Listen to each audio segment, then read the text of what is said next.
হরে কৃষ্ণ। খুব ভালো হয়েছে। আমার মতো খাবার কেউ বানাতে পারবে না? বলো কি? আমি তো বানাইনি, রাধারানী বানিয়েছে। আমি শুধু রাধারানীকে হেল্প করেছি, তাই না?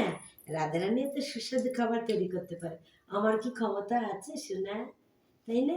আমি বুঝতে জানি না। তাই তুমি জানো তোমার ঠাম্মি সুস্বাদু খাবার বানায়? ও তাই। আমি তো অন্য খাবার কেউ বানাতে পারবে না। হরি বল বাবা। তোমার খুব ভালো লাগে প্রসাদ খেতে? হ্যাঁ লাগে। আচ্ছা, প্রসাদ পেতে তোমার খুব ভালো লাগে না? আমাকে রসদ বানিয়ে দাও। এবার একটু তোমার রোজ রোজ বানিয়ে দেবো এবার সুস্বাদু প্রসাদ। হ্যাঁ, এই যে পনিরটা দিয়ে খাওয়া আরো বেশি টেস্টি হবে। এই তো পনিরটা দিয়ে পেয়ে নাও, বাস। কি সুস্বাদু পনির প্রসাদ, তাই না? তুমি একাই খাবে, দাদাকে দিবে না? এই দাদা, খাবি আয়। ধ্রুব,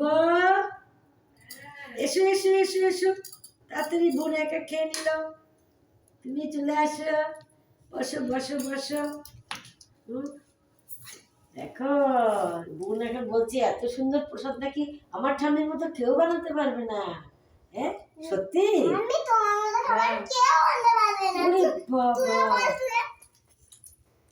বল।